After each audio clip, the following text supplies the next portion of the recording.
ഭൂമിയുള്ള കാലത്തോളം കൊമേഴ്സ് അവിടെ ഉണ്ടാവും. കൊമേഴ്സ് ഇല്ലെങ്കിൽ വേറെ ആരുമില്ല. ഒരു ഡോക്ടർ പഠിച്ചിറങ്ങിക്കഴിഞ്ഞാൽ അവൻ ചെയ്യാൻ പോകുന്ന ബിസിനസ് ഒരു ഹോസ്പിറ്റൽ അവൻ തുടങ്ങുകയാണെന്നുണ്ടെങ്കിൽ അത് കൊമേഴ്സാണ് അല്ലേ. ഒരു ഡെൻറ്റിസ്റ്റ് ഇറങ്ങിക്കഴിഞ്ഞാൽ അയാളൊരു ക്ലിനിക്ക് ഇട്ട് കഴിഞ്ഞാൽ കൊമേഴ്സാണ്. ഒരു ഷെഫ് അവൻ ഇറങ്ങിക്കഴിഞ്ഞാൽ ഒരു ഹോട്ടലിട്ട് കഴിഞ്ഞാൽ അത് കൊമേഴ്സാണ്. അപ്പോൾ ഏതൊരുത്തനും എങ്ങനെയായാലും കറങ്ങി തിരിഞ്ഞ് വരിക കൊമേഴ്സിലോട്ടായിരിക്കും. സോ പക്ഷേ ഇതിൻ്റെ രസം എന്ന് പറഞ്ഞാൽ നിങ്ങൾക്ക് കോളേജിൽ നിന്ന് കിട്ടേണ്ട ഒരു സംഭവം ഒരു കാരണവശാലും നിങ്ങൾക്ക് ഈ സംഗതിയിൽ നിന്നൊന്നും കിട്ടില്ല. നിങ്ങൾ സി എ പാസ്സായി കഴിഞ്ഞാൽ ജോലി ഏൺ ചെയ്യുന്ന ഒരു സെറ്റപ്പിലോട്ട് എത്തിക്കഴിഞ്ഞാൽ നിങ്ങളെ ചുറ്റുപാട്, നിങ്ങളെ കുടുംബം, നിങ്ങളെ ഡിപ്പെൻഡായി നിൽക്കുന്ന ആൾക്കാർ എല്ലാവർക്കും നിങ്ങൾ ഏണിങ്സിലോട്ടെത്തി. സോ നിങ്ങൾ ആ റൂട്ടിൽ പോയാൽ മതി, നിങ്ങൾ ആ റൂട്ടിലോട്ട് എത്തണം. ആ ഒരു സെറ്റപ്പേ അവരെ കണ്ണിലുണ്ടാവുള്ളൂ. സോ ഇൻസ്റ്റിറ്റ്യൂട്ടിന് അന്ന് നമുക്കൊരു പ്രാക്ടീസ് മാനുവൽ എന്ന് പറഞ്ഞ സംഭവം കൂടിയുണ്ട്. അത് കണ്ടിന്യൂസ് ആയി ഇരുന്ന് ചെയ്യും. എനിക്കൊന്ന് 45 ദിവസം ഒരു വീടെടുത്തിട്ട് കോഴിക്കോട് അപ്പാർട്ട്മെൻ്റ് എടുത്ത് അവിടെ ഇരിക്കും. 14 മണിക്കൂർ ഡെയിലി പഠിക്കും. നമസ്കാരം. കുറേ ആയില്ലേ കണ്ടിട്ട്. കുറച്ചായി വീഡിയോ ഒന്നും ഇടാറില്ല. എനിക്ക് തോന്നുന്നു ഒരു വർഷത്തോളമായി എനിക്ക് തോന്നുന്നു. വേറെ ഒന്നല്ല, കുറച്ച് കണക്ഷനൊക്കെ മിസ്സായിരുന്നു. കാരണം നമ്മൾ നല്ലപോലെ പോയിക്കൊണ്ടിരിക്കുന്ന ജീവിതം, അടിച്ചുപൊളി ജീവിതത്തിൻ്റെ ഇടയിൽ ചില പ്രശ്നങ്ങളൊക്കെ ഉണ്ടാകുന്ന അതിൻ്റേതായ ഒരു ഭവിഷ്യത്തുകളൊക്കെ ഉണ്ടാവുമല്ലോ. അതുകൊണ്ട് തന്നെ വലിയ സുഖമൊന്നുമില്ല. ചെറിയ ബന്ധങ്ങളിലൊക്കെ ചെറിയ പ്രശ്നങ്ങളൊക്കെ പറ്റിയിട്ട് അങ്ങനെ ഞാനെപ്പോഴും വിചാരിക്കും എന്തെങ്കിലുമൊക്കെ വീഡിയോ ആയിട്ട് ഇടണമെന്ന്. പക്ഷേ അങ്ങനെ ചെയ്യലില്ല. വേറെ മാത്രമല്ല, നമ്മൾ പുറത്തൊക്കെ എവിടെയെങ്കിലുമൊക്കെ പോകുമ്പോഴേ, നമ്മളെന്തെങ്കിലും പരിപാടിക്ക് പോകുമ്പോൾ അല്ലെങ്കിൽ കുറേ കാലത്തിന് ശാരിലൊക്കെ കാണുമ്പം എല്ലാവരും ചോദിക്കുന്നുണ്ട്, എന്താ വീഡിയോ ഇടാത്തത്? ഇൻസ്റ്റയിൽ കാണാനില്ലല്ലോ, യൂട്യൂബിലൊന്നും ഇല്ലല്ലോ, സംഗതി എന്താ ഇവൻ്റെ വെറുപ്പിക്കൽ വരാത്തതെന്നൊക്കെ ആയിരിക്കും ഇവർ ഉദ്ദേശിക്കുന്നത്. What ever it is. അപ്പം പക്ഷേ കേൾക്കുമ്പോൾ നമുക്കൊരു സന്തോഷമുണ്ട്. ഇവരൊക്കെ ചോദിക്കുന്നുണ്ടല്ലോ. വേറൊന്നല്ലായിരുന്നു, ഒരു സുഖമില്ല എന്ന് പറഞ്ഞാൽ ഒരു സുഖമില്ല, ഒന്നിനൊരു ഇൻട്രസ്റ്റ് ഇല്ല. അപ്പം വീഡിയോ ആയിട്ട് വരാൻ ഇനി അങ്ങോട്ട് എന്തായാലും ഞാൻ ഇങ്ങനെ വിചാരിക്കുന്നുണ്ട് എന്തെങ്കിലുമൊക്കെ ആയിട്ട് ഇങ്ങനെ കാര്യമായിട്ട് ചെയ്തുകൊണ്ടിരിക്കണം എന്നുള്ളത്.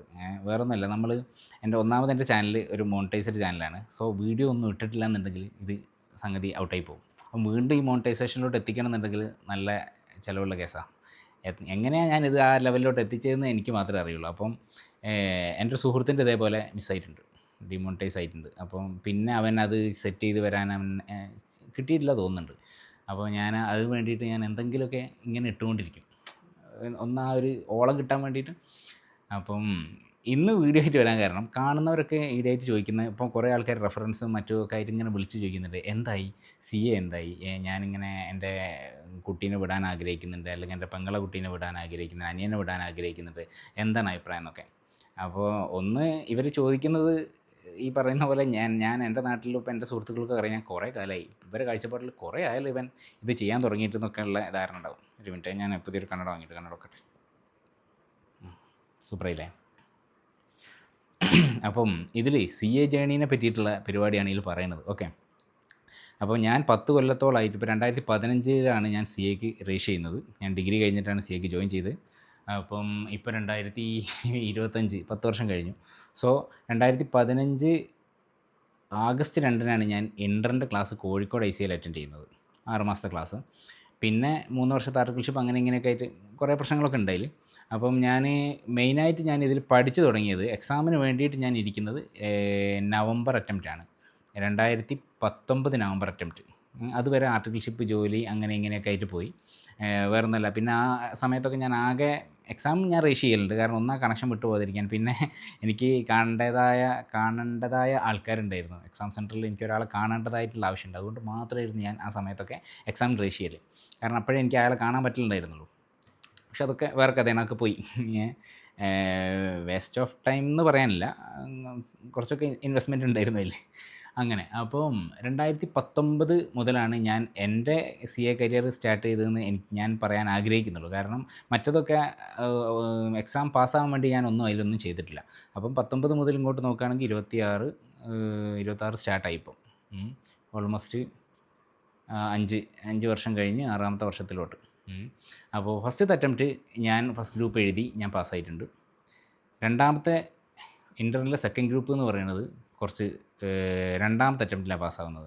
സോ അതിൽ എനിക്ക് തോന്നുന്നു ഞാൻ ആദ്യമൊക്കെ അങ്ങനെ 45 ദിവസം ഞാൻ എൻ്റെ 4 subject, law, DT, IDT, accounts, പിന്നെ വേറെ ഒന്നും കൂടി ഉണ്ടായിരുന്നല്ലോ, വേറെ ഒരു സംഭവം കൂടി ഉണ്ട്. അതെല്ലാം കൂടി ഈ പറഞ്ഞ 45 ദിവസത്തിനുള്ളിൽ 2 ടൈംസ് ഞാൻ വർക്കൗട്ട് ചെയ്ത് പഠിച്ചിട്ടുണ്ട്. കോസ്റ്റിങ്, അതെ, ഏറ്റവും ടഫായിരുന്നു കോസ്റ്റിങ്. എനിക്ക് വൃത്തികെട്ടൊരു സാധനമാണ്, എനിക്ക് തീരെ ഇഷ്ടമില്ലാത്തത്. പക്ഷേ ആ അറ്റംപ്റ്റിൽ എന്താണെന്ന് എനിക്കറിയില്ല, ഞാൻ തോക്കുമെന്ന് വിചാരിച്ച അറ്റംപ്റ്റാണ്. 3 മണിക്കായിരുന്നു എൻ്റെ റിസൾട്ട് വന്നത്. പക്ഷേ ഞാൻ ഹോപ്പൊന്നും ഇല്ലാത്തതുകൊണ്ട് 6 മണിക്കായിരുന്നു ഞാൻ റിസൾട്ട് നോക്കുന്നത്. എൻ്റെ പണിയൊക്കെ കഴിഞ്ഞതിന് ശേഷം വണ്ടറായിരുന്നു. പാസ്സായപ്പോൾ കിട്ടുന്ന ഒരു ഫീൽ ഉണ്ടല്ലോ അത് കഴിഞ്ഞ് സെക്കൻഡ് ഗ്രൂപ്പിലോട്ട് വന്ന്. സെക്കൻഡ് ഗ്രൂപ്പ് ഒരു അറ്റംപ്റ്റ് കൂടി കഴിഞ്ഞിട്ടാണ്. തൊട്ടടുത്ത അറ്റംപ്റ്റിനെ ഞാൻ എഴുതിയിട്ടുണ്ട്. അന്ന് ഞാൻ പിന്നെ വീട്ടിൽ തന്നെ ആയിരുന്നു. കൊറോണയൊക്കെ വന്ന ആ കലമ്പായിരുന്നു ആ സമയത്ത്. അപ്പം ഈ പറഞ്ഞ പോലെ ബുദ്ധിമുട്ടൊന്നുമില്ലായിരുന്നു എക്സാം. പക്ഷേ റിസൾട്ട് വന്നപ്പം സംഗതി തോറ്റു. എനിക്ക് തോന്നുന്നു ഓഡിറ്റ് തോറ്റു, ബാക്കി രണ്ടും ജയിച്ചു വന്നു, ITSM ആൻഡ് അഡ്വാൻസ് അക്കൗണ്ട്സ്. അപ്പോൾ ഈ പേപ്പർ എടുത്ത് നോക്കുമ്പോഴാണ് മനസ്സിലായത് സംഗതി പഠിച്ചതൊക്കെ അതിൽ എഴുതിയിട്ടുണ്ട്, പക്ഷേ കണ്ടൻറ്റ് പറ്റ കുറവാണ്. എന്ത് ചെയ്യും, ഓഡിറ്റും കാര്യങ്ങളൊക്കെ ഡെയിലി പഠിക്കാൻ തുടങ്ങി. ഡെയിലി ഇരുന്ന് എഴുതി പഠിച്ച് അങ്ങനെ കഴിഞ്ഞു. പിന്നെ ഫൈനലിലോട്ടെത്തി. ഫൈനലിലോട്ടെത്തുന്ന സമയത്ത് എന്നെ സംബന്ധിച്ചിടത്തോളം പണ്ടത്തെ ഒരു അഫെയറും കേസുകളൊക്കെ ഉണ്ടായിരുന്നു അന്നത്തെ. അപ്പോൾ അതിൻ്റെ ഒരു ഹാങ് ഓവർ എന്നുള്ള നിലയ്ക്ക് എന്ത് ചെയ്തിട്ടും എനിക്ക് ശരിയാവുന്നില്ല. ഈ പറയുന്ന പോലെ ജോലിക്ക് കയറിയിടത്തൊക്കെ ഈ 60,000 പകരം ഞാൻ 6 ലക്ഷം അടിക്കും.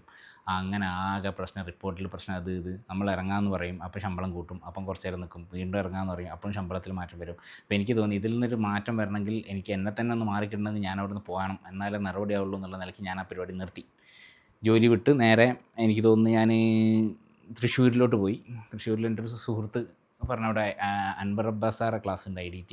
പഠിക്കാനൊന്നല്ല, ജസ്റ്റ് ഒന്ന് മൈൻഡ് സെറ്റ് നോക്കിയാക്കാൻ വേണ്ടിയിട്ട് ഞാൻ പോയി ക്ലാസ്സൊക്കെ അറ്റൻഡ് ചെയ്തു. പഠിക്കുക എന്നതിലുപരി എനിക്ക് വേണ്ടത് എനിക്കൊരു റീഫ്രഷ്മെൻ്റാണ്. അത് ഞാൻ വൃത്തിക്ക് അവിടെ എനിക്ക് കിട്ടി. പുതിയ സർക്കിൾ കിട്ടി. ജസ്റ്റ് 6 മാസത്തേക്ക് പോയതാണെങ്കിൽ കൂടെ 2022 ജൂണിലാണ് ഞാൻ അങ്ങോട്ട് പോകുന്നത്. ഇപ്പോൾ 2026 ഇപ്പോഴും അവിടെ വാടകയ്ക്ക് എടുത്തിട്ടൊരു ഫ്ലാറ്റ് അവിടെ ഉണ്ട്. കുട്ടികളുണ്ട്, സുഹൃത്തുക്കളുണ്ട്. ഒരു സെക്കൻഡ് ഹോം എന്ന് വേണമെങ്കിൽ പറയാം തൃശ്ശൂർ. അത്രയും ബന്ധമുണ്ട് എനിക്ക് അവിടെ തൃശ്ശൂരിൽ. എനിക്ക് ഭയങ്കര ഇഷ്ടമായൊരു സ്ഥലമാണ്. അത്രയും ആൾക്കാരുണ്ട്. അങ്ങനെ പറഞ്ഞു വന്നത്, പിന്നെ ഫസ്റ്റ് ഗ്രൂപ്പ് ഫൈനലിലോട്ടെത്തി. ഫൈനലിൻ്റെ ഫസ്റ്റ് ഗ്രൂപ്പ് എന്ന് പറയുന്നത് എന്താ പറയുക, ഫസ്റ്റ് അറ്റംപ്റ്റിൽ എനിക്ക് തോന്നുന്നു എൻ്റെ ഉപ്പയ്ക്കൊരു ആക്സിഡൻറ്റ് ഉണ്ടായിട്ട് ആ അറ്റംപ്റ്റ് ഞാൻ ഒഴിവാക്കി, എഴുതിയില്ല. ഞാൻ ഫസ്റ്റ് ഗ്രൂപ്പിൽ ഫൈനൽ ഫസ്റ്റ് ഗ്രൂപ്പ് തന്നെ ചൂസ് ചെയ്യാനുള്ള കാരണം പറഞ്ഞുതരാം. കാരണം സെക്കൻഡ് ഗ്രൂപ്പ് കഴിയുന്നത്, ഇൻ്ററിൻ്റെ സെക്കൻഡ് ഗ്രൂപ്പ് കഴിയുന്നത് ഓഡിറ്റാണ്. അപ്പോൾ ഓഡിറ്റ് പഠിച്ചത് കുറേ ഓർമ്മയുണ്ട്. അത് ഫൈനലിലോട്ടും വരുന്നത് സ്റ്റാൻഡേർഡ്സൊക്കെ. അപ്പോൾ അത് നമുക്കൊരു ബെനിഫിറ്റ് ആവുമല്ലോ എന്ന് വിചാരിച്ചിട്ട് ഞാനത് എടുത്തത്. അങ്ങനെ ഓഡിറ്റിൻ്റെ ക്ലാസ് ഞാൻ അറ്റൻഡ് ചെയ്തു. ഓഡിറ്റ് എനിക്ക് കുഴപ്പമില്ലാതെ ഓക്കെ ആയിരുന്നു. സെയിം ടൈം FRൻ്റെ ക്ലാസ്സിന് പോയി. FR പുതുസാக ഒരു സാധനമായിരുന്നു. പക്ഷേ അത് എനിക്ക് തോന്നുന്നു ഞാനൊരു അമൽ പോളിൻ്റെ ക്ലാസ്സാണ് അറ്റൻഡ് ചെയ്തത്. സംഗതി ക്ലാസ്സൊക്കെ സൂപ്പറായിരുന്നു, ഗംഭീരമായിരുന്നു. പക്ഷേ നമ്മളൊരു ബേസിക് ലെവലിൽ നമ്മൾ എന്തെങ്കിലും ഒന്ന് അറിഞ്ഞിട്ട് വേണം ഇതിന് പോകേണ്ടത്. കാരണം അതൊക്കെ ക്രാഷ് ക്ലാസ് ആയതുകൊണ്ട് നമുക്ക് അത്ര പിടുത്തം കിട്ടിക്കൊള്ളുന്നില്ല. പുകയായിരുന്നു, മൊത്തം പുക. അപ്പോൾ നമുക്ക് ഇവരോട് ചോദിച്ച് മനസ്സിലാക്കുന്നതിലും, ഞാൻ അറിയാത്തൊക്കെ നമ്മൾ അടുത്തിരിക്കുന്നവനോട് സാറോട് ഡയറക്റ്റ് ചോദിക്കുന്നില്ലെങ്കിലും നമ്മൾ അടുത്ത ആളോട് ചോദിച്ചിട്ടൊക്കെ നമ്മൾ മനസ്സിലാക്കി എടുത്തിരുന്നു. പക്ഷേ കാര്യം ഉണ്ടായിരുന്നില്ല. അപ്പോൾ എനിക്ക് മനസ്സിലായി ഇത് നടപടിയാവും തോന്നുന്നില്ല എന്ന്. അങ്ങനെ തൽക്കാലത്തേക്ക് അതവിടെ വെച്ചു. പിന്നെ ഉള്ളതാണ് അതിലൊരു സബ്ജക്റ്റ് AFM. അത്രയും വൃത്തികെട്ടൊരു സാധനം എൻ്റെ ലൈഫിലേ അല്ലായിരുന്നു. എനിക്ക് ഓർമ്മയുണ്ട്, എനിക്ക് തോന്നുന്നു AFM 3 ക്ലാസ് അറ്റം. ഒന്ന് ഞാൻ ഈ പറഞ്ഞ റെക്കോർഡ് ക്ലാസ് വാങ്ങി. അറ്റംപ്റ്റിലായിരുന്നു, ഞാൻ പറഞ്ഞില്ലേ ഉപ്പയ്ക്ക് ഇങ്ങനെ ആക്സിഡൻറ്റ് പറ്റി, അത് ലാപ്സായിപ്പോയി. അങ്ങനെ ഞാൻ സാറോടൊക്കെ ചോദിച്ച് രണ്ടാമത് ആൾ എനിക്ക് ക്ലാസ് ഫ്രീ ആയിട്ട് വീണ്ടും തന്നു. പക്ഷേ അതും ഞാൻ ഉപകാരപ്പെടുത്തിയില്ല. വീണ്ടും ഓരോ പ്രശ്നങ്ങളായിട്ട് അങ്ങനെ വിട്ട് സെക്കൻഡ് ഗ്രൂപ്പിലോട്ട് പഠിക്കാൻ തുടങ്ങി. സെക്കൻഡ് ഗ്രൂപ്പ് ഈ പറഞ്ഞ പോലെ എഴുതി. പക്ഷേ എനിക്ക് ഏറ്റവും വലിയ എൻ്റെ ഒരു പ്രശ്നം എന്ന് പറയുന്നത്, എൻ്റെ കൈക്ക് ചെറിയ ഒരു പ്രശ്നമുണ്ട്. നമുക്കെല്ലാവർക്കും ഇങ്ങനെ കൈ ഇങ്ങനെ മടക്കുമ്പോൾ കറക്റ്റ് കിട്ടും. എൻ്റെ കൈ ഇങ്ങനെ മടക്കുന്ന സമയത്ത് ഇവിടെ ഇത് കണ്ടോ, രണ്ട് ദിശയിലോട്ടാണ് പോവുക. അത് ഭയങ്കര ബുദ്ധിമുട്ടാണ്. എക്സാം തുടങ്ങി ഒരു 5 മിനിറ്റ് കഴിഞ്ഞാൽ ഭയങ്കര വേദന കൈക്ക്. ഭയങ്കര വേദന എന്ന് പറഞ്ഞാൽ അസഹനീയം എന്ന് വേണമെങ്കിൽ പറയാം. അപ്പം കയ്യക്ഷരമൊക്കെ ഇല്ലെങ്കിലൊക്കെ പോവും. പിന്നെ എന്തെങ്കിലുമൊക്കെ തീർക്കുക എന്നുള്ളത് മാത്രമേ ഉള്ളൂ. ഞാനതിന് ഇൻസ്റ്റിറ്റ്യൂട്ടിലൊക്കെ സംസാരിച്ച്, അപ്പം ഈ മെഡിക്കൽ സർട്ടിഫിക്കറ്റൊക്കെ വെച്ച് കഴിഞ്ഞാൽ ടൈം എക്സ്റ്റെൻഡ് ചെയ്ത് കിട്ടുന്നുള്ള ഇതൊക്കെ കേട്ട് ഞാൻ ഒരു ദിവസം മെഡിക്കൽ കോളേജിലൊക്കെ പോയി അവിടെ നിന്ന് ഡോക്ടറെ കണ്ട് അവിടെ നിന്ന് പേപ്പറൊക്കെ വാങ്ങി സൈൻ ചെയ്ത് വയനാട്ടിൽ വന്ന് ഇവിടുത്തെ താലൂക്ക് ഹോസ്പിറ്റലിൽ പോയി അവിടെ മെഡിക്കൽ ബോർഡൊക്കെ കൂടി അങ്ങനെയൊക്കെ എന്തൊക്കെയോ കാണിച്ചു കൂട്ടി. അവരെന്നോട് പറഞ്ഞ് ഇതിന് അങ്ങനെ ഒരു സംഭവം തരാൻ പറ്റില്ല. ഞാൻ പറഞ്ഞു എനിക്ക് നിങ്ങളെ ആനുകൂല്യങ്ങളോ കാര്യങ്ങളൊന്നും വേണ്ട. നമുക്ക് വേണ്ട എന്താ അറിയോ, ജസ്റ്റ് എക്സാം എനിക്ക് ടൈം കൂടുതൽ കിട്ടണം.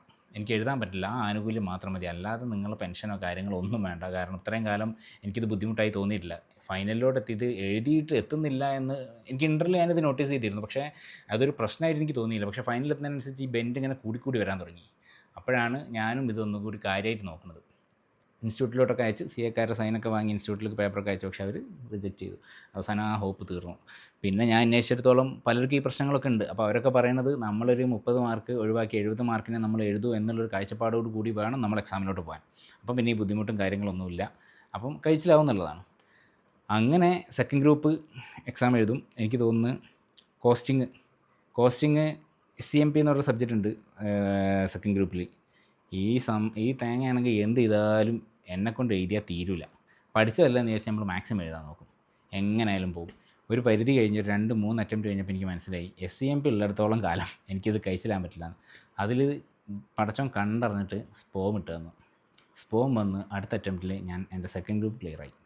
കാരണം SCMP അതിൽ നിന്ന് മാറി സ്പോമിലോട്ട് പോയി. അത് ഞാൻ അങ്ങനെ എഴുതിയെടുത്ത് ഇതിങ്ങനെയും കിട്ടി കഴിഞ്ഞു. പിന്നെയാണ് ഫൈനൽ ഫസ്റ്റ് ഗ്രൂപ്പിലോട്ട് വന്നത്.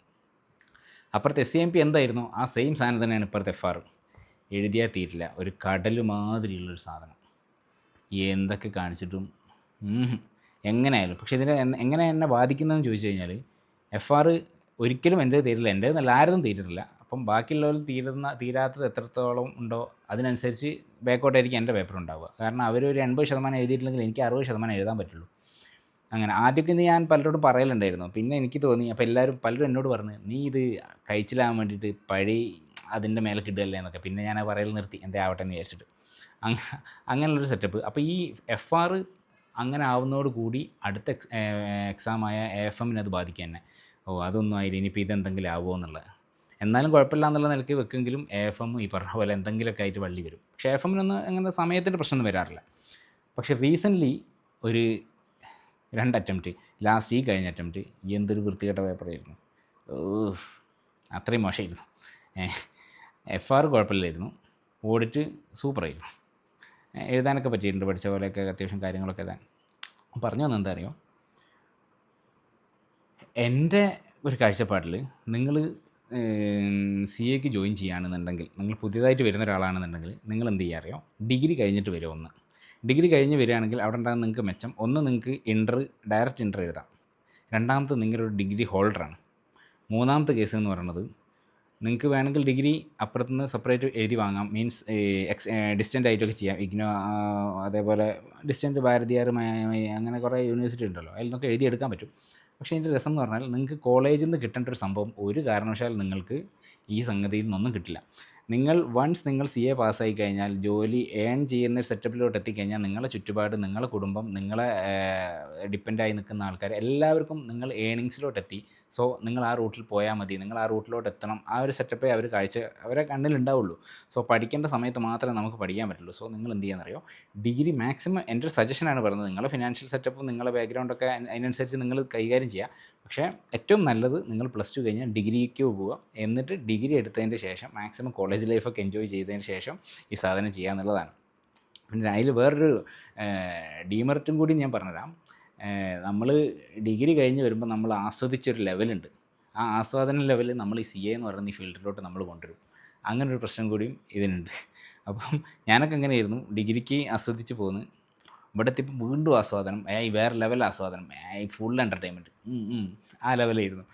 അതിന് വേണ്ടി +2 കഴിഞ്ഞ് വരുന്ന ഒരാൾ അവിടെ നിന്ന് സീരിയസ് പഠിത്തമൊക്കെ കഴിഞ്ഞിട്ടായിരിക്കും വരുന്നത്. അപ്പോൾ അതിൻ്റെ കണ്ടിന്യൂഷനായിട്ട് ഇതങ്ങനെ പോകും. പെട്ടെന്ന് തന്നെ പാസ്സായിട്ട് ജോലിയായിട്ട് പിന്നെ അങ്ങനെ പോകുന്നത് കാണാം. ലൈഫ് പിന്നെ ശമ്പളമൊക്കെ ആയി കഴിയുമ്പോൾ പിന്നെ അവർ എൻജോയ് ചെയ്യുന്നുണ്ടാവും, അതൊക്കെ ഉണ്ടാവും. അതിലൊന്നും എനിക്ക് ഇതില്ല. പക്ഷേ ഞാൻ എൻ്റെ പേഴ്സണൽ സാധനമാണ് പറയുന്നത്. നിങ്ങൾ ചെയ്യേണ്ടത് +2 കഴിഞ്ഞാൽ പറ്റുകയാണെങ്കിൽ ഡിഗ്രിക്ക് പോവുക, എന്നിട്ട് ഇതിലോട്ട് വരികയാണെങ്കിൽ ഏറ്റവും ബെറ്റർ. ഇനി അടുത്തൊരു കേസ്, നിങ്ങൾ ഈ CA ചെയ്യുമ്പം നമ്മൾ ഒരു ക്ലാസ്സിന് പോവുകയാണെന്നുണ്ടെങ്കിൽ എന്ത് ചെയ്യുക, മിക്ക സ്ഥലത്തും ഈ പറഞ്ഞ പോലെ ക്രാഷ് കോഴ്സ് ആയിരിക്കും ഉണ്ടാവുക. ഓൾറെഡി നിങ്ങൾ പഠിച്ച് എന്തെങ്കിലും ഒരു ധാരണയാക്കിയതിന് ശേഷം ക്ലാസ്സിന് പോവുകയാണെങ്കിൽ മെച്ചമുണ്ടാവും. നമ്മളൊക്കെ പ്രശ്നം, നമുക്ക് കറക്റ്റ് ഫാക്കൽറ്റീസിനെ തിരഞ്ഞെടുക്കാൻ പറ്റിയിട്ടില്ല, അല്ലെങ്കിൽ ഇതിങ്ങനെയാവും അതിനെ പറ്റിയിട്ടുള്ള ബുദ്ധിമുട്ടൊക്കെ ഉണ്ടാവും. എനിക്കൊക്കെ അതായിരുന്നു പ്രശ്നം ഉണ്ടായിരുന്നത്. അപ്പോൾ നിങ്ങൾ അതിനെ പറ്റിയൊക്കെ നല്ലപോലെ പഠിച്ച് കുറച്ച് എന്താ പറയുക, കാര്യങ്ങളൊക്കെ ഒന്ന് റെഫർ ചെയ്തതിന് ശേഷം മാത്രം, ഇതിനൊരു ഔട്ട്ലൈൻ ഉണ്ടാക്കിയതിന് ശേഷം മാത്രം ക്ലാസ്സിലോട്ട് പോവുക. ഈ ഫസ്റ്റ് ഗ്രൂപ്പിലൊക്കെ, ഫൈനലിൻ്റെ ഫസ്റ്റ് ഗ്രൂപ്പിലൊക്കെ സെക്കൻഡ് ഗ്രൂപ്പിലൊക്കെ DTൻ്റെ ക്ലാസ്സിനൊക്കെ പോയി കഴിഞ്ഞാൽ ഇൻ്റർനാഷണൽ ടാക്സേഷനൊക്കെ കാണുമ്പോൾ തുടക്കം തന്നെ നമ്മളെ പുക പോകും. ഞാനൊക്കെ ഇങ്ങനെ ആന്നായിരുന്നു, അട്ടം നോക്കി ഇരിക്കുകയായിരുന്നു. ആദ്യമായിട്ട് കേൾക്കുക, എന്തെങ്കിലും ഒരു ഔട്ട്ലൈൻ ഉണ്ടെന്നുണ്ടായിരുന്നെങ്കിൽ ബുദ്ധിമുട്ടില്ലായിരുന്നു. സോ അങ്ങനത്തെ കാര്യങ്ങൾ നല്ലപോലെ ശ്രദ്ധിക്കുക. എന്നിട്ട് വേണം ഈ ക്ലാസ്സിന്. അപ്പോൾ നമുക്ക് കുറേ അറ്റംപ്റ്റിൻ്റെ കേസൊക്കെ അതിൽ നിന്ന് ഇങ്ങനെ ഒഴിവായി കിട്ടും. പിന്നെ ഇത് ചെയ്യുന്നതോട് കൂടി തന്നെ നമ്മൾ സൈഡായിട്ട് എന്തെങ്കിലും ഒരു പരിപാടി നമ്മൾ കണ്ടുവെക്കണം. എന്നെ സംബന്ധിച്ചിടത്തോളം ഞാൻ ചെറിയ സൈഡ് വർക്കുകളും കാര്യങ്ങളൊക്കെ ഉണ്ട്. അതുകൊണ്ട് ഞാൻ അങ്ങനെ കഴിച്ചിലായി പോകുന്നുണ്ട് വലിയ ബുദ്ധിമുട്ടില്ലാതെ. അല്ലെങ്കിൽ ഇതിങ്ങനെ കിട്ടാതെയാവും. ഇപ്പം ലാസ്റ്റ് 3 അറ്റംപ്റ്റൊക്കെ ഉണ്ടായിരുന്നു നമ്മളുടെ എക്സാമിന്. ഒരു വർഷത്തിൽ 3 അറ്റംപ്റ്റ് ഉണ്ടായിരുന്നു. ഇപ്പോൾ വീണ്ടും 2 അറ്റംപ്റ്റിലോട്ട് മാറ്റിയിട്ടുണ്ട്. 3 അറ്റംപ്റ്റ് ഒരു കണക്കിന് നല്ലതാണ്, എന്നാൽ മോശമാണ്. കാരണം ഒരു കണക്കിന് നല്ലതെന്ന് പറയാൻ നമുക്ക് ആ കൺസിസ്റ്റൻസി അവിടെ ഉണ്ടാവും. പെട്ടെന്ന് റിസൾട്ട് വരുന്ന വീണ്ടും എഴുതുന്നു. പക്ഷേ ഒരു ബുദ്ധിമുട്ട് എന്താണെന്ന് ചോദിച്ചാൽ നമ്മളിപ്പോൾ ഈ ഒരു പ്രായമൊക്കെ എത്തിയിട്ട് നമ്മൾ പഠിക്കുന്ന സമയത്ത് വീട്ടിൽ നിന്നൊക്കെ പൈസ വയ്ക്കുക എന്ന് പറഞ്ഞാൽ വളരെ മോശമായിരിക്കും. അപ്പം പല ആൾക്കാരും ഉണ്ടാവും അങ്ങനെയുള്ളത്. അപ്പോൾ എന്തെങ്കിലും ഒരു സൈഡ് പണിക്ക് ഒരു 3 മാസമോ അവിടെയും ഇവിടെയൊക്കെ ഒന്ന് കയറി പണിയെടുക്കാനുള്ള ഗ്യാപ്പൊന്നും വിടല്ല. അപ്പോഴത്തേക്ക് അടുത്ത എക്സാം വരുന്നു, വീണ്ടും ഇരിക്കുന്നു, അങ്ങോട്ടും ഇങ്ങോട്ടും. പിന്നെ നമ്മളാകെ ഫ്രസ്ട്രേറ്റ് ആവും. മെൻ്റൽ ഹെൽത്ത് എന്ന് പറയുന്ന സംഭവം ഇതിൽ മെയിനാണ്. എനിക്ക് ഇത്രയും കാലം ആ ഒരു പ്രശ്നം ഇല്ലായിരുന്നു. പക്ഷേ ഈ ലാസ്റ്റ് ഒരു സമയത്ത് പല കേസുകളൊക്കെ കയറി വന്നിട്ട് എൻ്റെയൊക്കെ തല ആകെ പപ്പടമായിരുന്നു. കാരണം ഇല്ലാത്ത ചിന്തകളില്ല, അത് ഇത് മറ്റേ മറിച്ചെന്നൊക്കെ. സോ എന്ത് ചെയ്യാം, നിങ്ങൾ +2 കഴിഞ്ഞിട്ട് വരികയാണെന്നുണ്ടെങ്കിൽ പെട്ടെന്ന് തന്നെ കൈകാര്യം ചെയ്യുക. അതിൽ ഈ പറയുന്ന പോലെ കാര്യങ്ങൾ ശ്രദ്ധിക്കാനുള്ളൂ. നല്ല ഫാക്കൽറ്റീസിനെ നമ്മൾ നല്ലപോലെ റിസർച്ച് ചെയ്ത് ഫാക്കൽറ്റീസ് ഇൻസ്റ്റിറ്റ്യൂട്ട് നല്ലപോലെ, ഇപ്പോൾ കണ്ടമാനം ഇൻസ്റ്റിറ്റ്യൂട്ടിൻ്റെ നല്ല കൊള്ളലാഭം വാങ്ങുന്നുണ്ട്.